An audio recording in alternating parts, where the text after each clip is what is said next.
Assalamualaikum warahmatullahi wabarakatuh.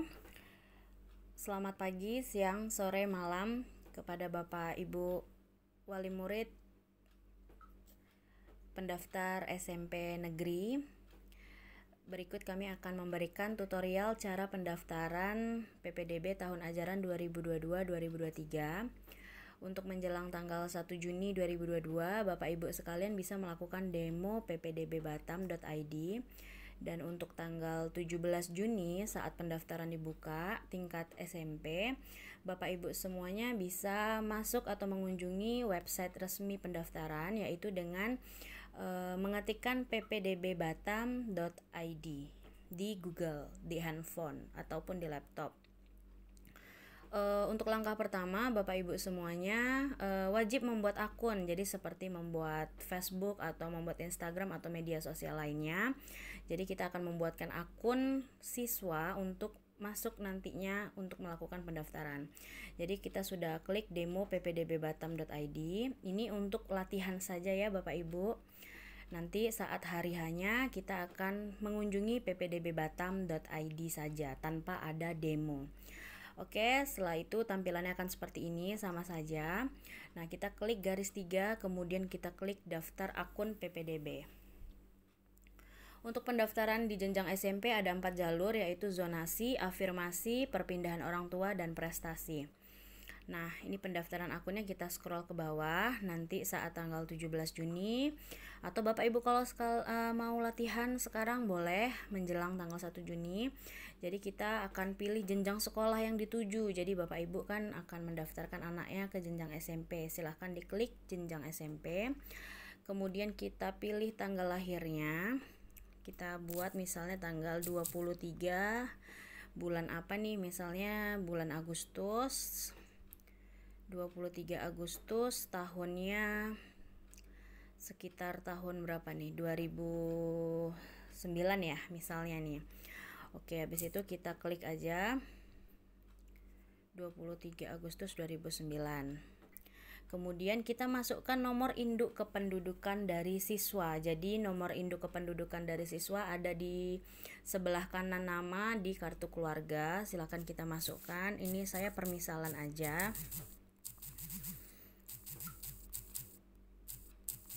Ini permisalan ya Bapak Ibu ya. Nah,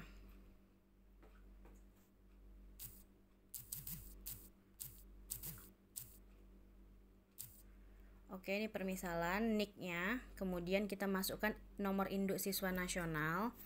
Ini permisalan juga. Kemudian email ini boleh dimasukkan jika memang memiliki email. Kalau tidak pun juga tidak apa-apa. Kemudian ini yang paling penting, kita masukkan kata sandi yang wajib Bapak Ibu semuanya harus catat di kertas atau di buku. Ya, jadi ini buat memudahkan saja saya buat kata sandinya Batam 2022 gitu. Kemudian konfirmasi kata sandi kita masukkan lagi sama dengan kata sandi yang di atas, Batam 2022. Kemudian Bapak Ibu jangan lupa klik I'm not robot, kemudian kita buat daftar akun. Pastikan Bapak Ibu catat nick anak dan password yang tadi kita sudah buat. Nah, saat Bapak Ibu scroll ke bawah di sini ada tulisan akun berhasil dibuat. Nah, ketika sudah buat seperti ini, kita arahkan ke garis 3 di kanan atas, kemudian kita klik masuk. Jadi, ibaratnya kita sudah selesai nih membuat akun. Nah, sekarang kita akan masuk ke akun tersebut. Nah, kemudian kita masukkan nick yang tadi, nick si anak. Oke, kemudian passwordnya tadi apa? Batam 2022 ya. Nah, kita klik I'm not robot dan kita klik login. Oke, jadi di sini boleh diklik simpan. Nah, untuk langkah pertama ini nanti ada 4 langkah Bapak Ibu. Untuk langkah pertama kita isi data pribadi, data diri dari anak kita, kewarganegaraan peserta didik Indonesia. Nama lengkapnya kita kasih nama misalnya Anggita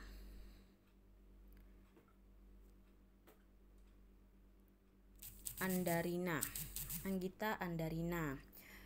Jenis kelaminnya perempuan, agamanya Islam, ini nomor induk kependudukannya NISN-nya sudah. Nah, sekarang kita masukkan nomor KK. Nomor KK ini ada di sebelah tengah atas di kartu keluarga ya. Kita masukkan. Ini saya ngarang aja ya Bapak Ibu. Kemudian nomor registrasi akte lahir ada di tercantum pada bagian tengah atas lembar kutipan akta kelahiran ya. Jadi ini saya permisalan juga. Kemudian tempat lahirnya saya tulis misalnya di Batam. Kemudian tanggal lahirnya tadi kita udah buat 23 Agustus 2009. Nah, tidak ada kebutuhan khusus. Kalau emang ada silahkan diklik salah satu. Kemudian tempat tinggalnya, tinggal bersama siapa? Anaknya, bersama orang tua. Moda transportasinya kira-kira apa? Kalau misalnya pakai kendaraan umum, silakan diklik kendaraan umum. Misalnya jalan kaki nih. Nah, terus anak keberapa nih si Anggita ini? Jadi anak kedua misalnya. Nah, apakah calon peserta didik pernah menerima program Indonesia Pintar? Jadi apakah pernah nih si Anggita menerima program Indonesia Pintar? Jika memang pernah ya silakan klik iya, jika memang belum silakan klik tidak. Nah, apakah calon peserta didik tetap akan menerima PIP? Misalnya nih ya, gitu kan. Alasannya apa? Jadi kalau misalnya ada alasan karena beberapa alasan yang tertera di sini silakan dipilih saja. Tapi jika tidak pun nggak apa-apa. Jadi misalnya tidak dipilih nggak apa-apa ya. Jadi ini boleh diklik tidak atau iya. Kemudian asal sekolahnya kita misalkan SDN 012 Bengkong ya. Kemudian nah ini nomor WhatsApp ini yang paling penting Bapak Ibu. Ini nomor ini akan sebagai acuan nanti kalau misalnya data-data ada yang ditolak karena kurangnya berkas-berkas yang dibutuhkan. Jadi nanti nomor WA ini akan dapat otomatis pesan dari Dinas Pendidikan apa yang harus diperbaiki. Semisal ada data-data anak Bapak Ibu yang kurang tepat, jadi nanti akan ada WA otomatis. Dan begitupun juga saat pengumuman nanti akan ada WA otomatis dari Dinas Pendidikan. Apakah anak Bapak Ibu diterima di sekolah pilihan 1 atau pilihan 2. Nah, untuk nomor WhatsApp ini silahkan diklik 628. Jadi 62 itu kan 0 ya, gitu. Jadi Bapak Ibu masukkan. Jadi di sini saya buat permisalan nomornya. Nah, jadi 08 kosongnya itu 62 ya. Nggak usah pakai plus. Email juga, kalau ada email silahkan, kalau tidak juga tidak apa-apa. Nah, kemudian kita buat apakah alamat Anda sesuai dengan kakak. Nah, jika memang alamat anak si Anggita ini sama dengan kakak ya silahkan sesuai kakak. Tapi jika tidak sesuai, maka nanti Bapak Ibu harus melampirkan surat keterangan domisili dari RT RW yang dilegalisir oleh kelurahan. Nah, itu nanti dilampirkan ya. Seperti itu. Oke, langsung asal kotanya Kota Batam, kecamatannya Bengkong. Nah, kelurahannya ini paling penting, misalnya kita Kelurahan Tanjung Buntung nih, si rumahnya Anggita. Nah, alamat ini pastikan Bapak Ibu semuanya harus lengkap ya. Misalnya rumahnya Anggita ini di Perumahan Pesona Mantang Blok C nomor 5 misalnya nih ya, misal. Oke. Kalau sudah RT-nya RT berapa? Ini saya permisalan saja ya. RW 4. Nah, kode posnya harus dimasukin 494 berapa? 48932 ya. Ini permisalan saja ya Bapak Ibu. Nah, sekarang kita menentukan titik. Nah, ini yang paling lumayan sulit. Bapak Ibu harus teliti dalam menentukan titik rumah Bapak Ibu ya. Silakan Bapak Ibu klik kota ini. Kemudian Bapak Ibu mainkan jari Bapak Ibu untuk menentukan titik. Jadi kan kita sekitar sini ya, Perumahan Pesona Mantang nih. Nah, ini ada SDN 012. Nah, Perumahan Pesona Mantang Blok C tadi ya rumahnya. Nah, kita anggap aja rumahnya di sini. Silakan diklik. Nah, kalau sudah yakin rumahnya di sini, silakan Bapak Ibu klik kanan atas. Selesai deh, seperti itu. Nah, untuk jalur seleksinya, misalnya kita pilih jalur zonasi nih, boleh. Nanti kalau misalnya afirmasi, boleh diklik afirmasi, tapi Bapak Ibu harus menyiapkan berkas foto kartu Indonesia Pintar atau kartu PKH dan surat pernyataan yang ditandatangan di atas materai 10.000. Kemudian kalau perpindahan, Bapak Ibu harus melampirkan surat pindah kerja orang tua. Kalau prestasi ini ada dua, misalnya prestasi akademik, silahkan lampirkan rapor semester. Kalau SD berarti kelas 4 semester 2, kelas 5 semester 2, dan kelas 6 semester 2. Kalau yang non akademik itu ada nasional, ada internasional, ada tingkat kota atau kabupaten, tingkat provinsi, itu dilampirkan saja, nanti akan ada bobotnya. Kemudian klik centang fakta integritas, kemudian submit data diri. Setelah itu kita lanjut ke B, data ibu atau ayah atau wali. Kita klik.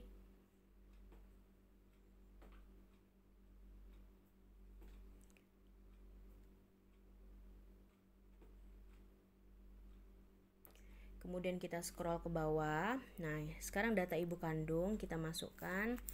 Misalnya nama ibu kandungnya adalah Suktining Tias.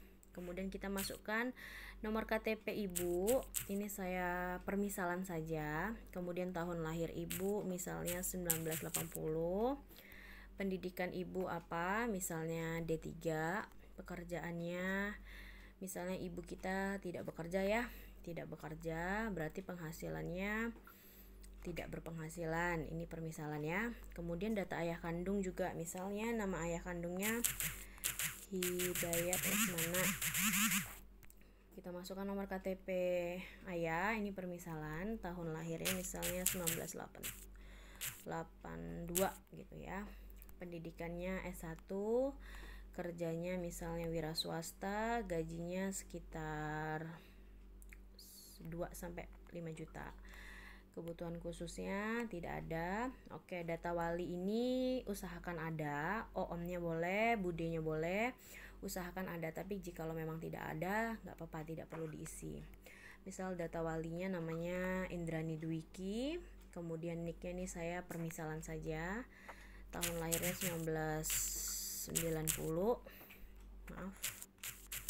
Kemudian pendidikannya misalnya S1, tidak swasta ya misalnya, gajinya juga sekian misalnya. Nah, setelah itu kita centang fakta integritas dan kita submit data perwalian. Kemudian langkah ketiga yaitu berkas pendaftaran.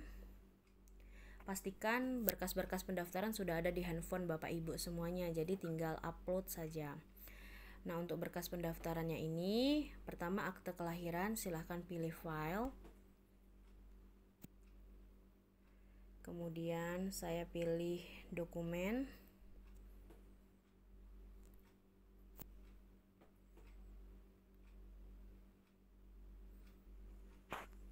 Oke, akte kelahiran. Kita pilih filenya, misalnya kita masukkan akte yang pertama. Jadi untuk file pendaftaran ini Bapak Ibu bisa berupa foto, bisa berupa PDF. Yang penting maksimal ukurannya 500 KB ya. Jadi boleh file JPEG atau PDF. Kemudian kita masukkan KK.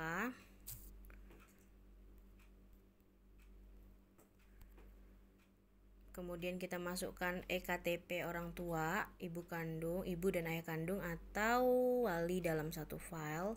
Jadi KTP-nya dijadiin satu.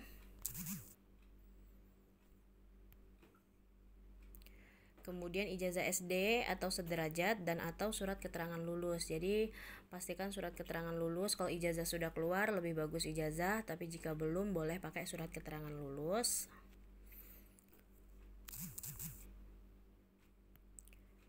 Kemudian sertifikat baca Al-Quran, ini bagi yang beragama Islam dan bagi peserta didik yang beragama Kristen, Katolik, Hindu, Buddha, dan Konghucu melampirkan surat keterangan memahami kitab suci dari tempat belajar. Jadi kita masukkan sertifikatnya. Oke. Nah, kemudian kalau sudah semuanya terupload, kita centang fakta integritas dan submit berkas pendaftaran. Setelah itu di sini belum melengkapi pilihan sekolah. Nah, ini langkah keempat yaitu data pemilihan sekolah. Silakan Bapak Ibu klik dan pilih sekolah pertama. Di sini terdeteksi bahwa karena jalur zonasi ya Bapak Ibu, jadi SMP 62 ini yang terdekat yaitu 0,1142 km atau sekitar 100 meteran. Nah, pilihan 2 ada di SMP 4 sekitar 1,2 km, ada SMP 30 dan SMP 44 ini berada di luar Bengkong. Sekolah ini ada pesantrennya ya. Jadi SMP 62 misalnya pilihan pertama dan pilihan 2 misalnya SMP 4. Nah, untuk opsi pilihan kedua ini hukumnya sunnah, boleh dipilih boleh tidak. Cuman disarankan Bapak Ibu tetap memilih opsi sekolah kedua. Kemudian submit data pilihan sekolah. Nah, kemudian kalau Bapak Ibu sudah yakin, langkah terakhir adalah klik konfirmasi. Habis itu Bapak Ibu silakan klik iya. Nah, konfirmasi berhasil. Kalau sudah ini klik OK dan Bapak Ibu tunggu. Kemudian di sini statusnya adalah menunggu verifikasi data di sekolah. Jadi, langkah selanjutnya adalah Bapak Ibu menunggu telepon dari operator sekolah yang dituju. Operator dari SMP Negeri 62 karena SMP 62 adalah pilihan pertama. Nanti akan diverifikasi jika memang berkasnya diterima, tidak ada masalah. Tapi jika berkasnya ditolak, nanti Bapak Ibu akan menerima pesan WhatsApp dari Dinas Pendidikan untuk memperbaiki apa saja yang perlu diperbaiki. Nah, untuk sebagai jaga-jaga Bapak Ibu bisa klik cetak bukti pendaftaran PPDB. Nah, kalau sudah ini boleh Bapak Ibu screenshot atau Bapak Ibu print di tempat fotokopian ya. Jika sudah, Bapak Ibu boleh klik garis 3 di atas dan keluar. Pastikan sekali lagi nik anak dan password itu harus tercatat di selembar kertas atau di sebuah buku untuk memudahkan Bapak Ibu bisa login kembali saat berkas pendaftarannya itu ditolak. Nah, Bapak Ibu, itu tutorial cara pendaftaran jalur zonasi. Untuk jalur afirmasi, perpindahan orang tua, dan prestasi itu sama saja. Sama semua langkahnya. Hanya yang membedakan adalah afirmasi Bapak Ibu harus melampirkan foto atau file kartu Indonesia Pintar yang sudah terakui oleh Dinas Sosial. Kemudian surat pernyataannya nanti Bapak Ibu bisa minta ke operator sekolah bagaimana bentuk surat pernyataan tersebut. Dan untuk jalur perpindahan orang tua sama syaratnya seperti yang tadi ada akte, KK, ijazah atau surat keterangan, sertifikat ngaji dan KTP, dan ditambah surat pindah tugas kerja orang tua. Nah, untuk jalur prestasi ada akademik dan ada non-akademik. Bapak Ibu bisa pilih salah satu. Kalau ada dua-duanya juga lebih bagus ya. Jadi untuk jalur akademik Bapak Ibu bisa melampirkan file scan rapor kelas 4 semester 2, kelas 5 semester 2 dan kelas 6 semester 2. Kemudian surat keterangan berprestasi itu dilampirkan dalam satu file, dan untuk non-akademik itu sertifikat juara bisa Bapak Ibu lampirkan juga. Nanti di situ akan ada keterangannya. Ya, seperti itu Bapak Ibu tutorial pendaftaran. Sekali lagi pendaftaran resminya tanggal 17 Juni 2022 sampai 22 Juni 2022 di website ppdbbatam.id. Nah, untuk jaga-jaga, untuk belajar boleh sampai tanggal 1 Juni ini di demo.ppdbbatam.id. Mungkin itu saja Bapak Ibu yang bisa disampaikan tentang tutorial pendaftaran. Semoga mudah dimengerti, dan jika ada pertanyaan boleh sekali Bapak Ibu bertanya ke operator sekolah yang ingin dituju. Jadi di sini ada garis 3 dan ada info sekolah. Dan klik SMP. Semua nomor operator sekolah akan ada di sini Bapak Ibu. Jadi misalnya Bapak Ibu pengen mendaftarkan anaknya ke SMP 62, silakan Bapak Ibu scroll ke bawah di Kecamatan Bengkong. Nah, di sini ada SMP 62. SMP 62 kebetulan kuota siswanya adalah 216 siswa dengan 6 rombel kelas. Nah, di sini kalau Bapak Ibu scroll ke kanan sudah ada nomor-nomor operator. Jadi Bapak Ibu boleh chat via WhatsApp ke salah satu nomor operator yang tertera di sini. Begitupun dengan juga dengan sekolah-sekolah lainnya ya. Misal Bapak Ibu mau bertanya-tanya boleh, silahkan. Mungkin itu saja yang bisa disampaikan. Di sini semuanya lengkap, ada informasi umum terkait pendaftaran, persyaratan-persyaratannya, petunjuk teknis, dan lain-lain sebagainya. Mungkin itu saja, semoga bermanfaat. Maaf jika ada salah dalam penyampaian. Wassalamualaikum warahmatullahi wabarakatuh.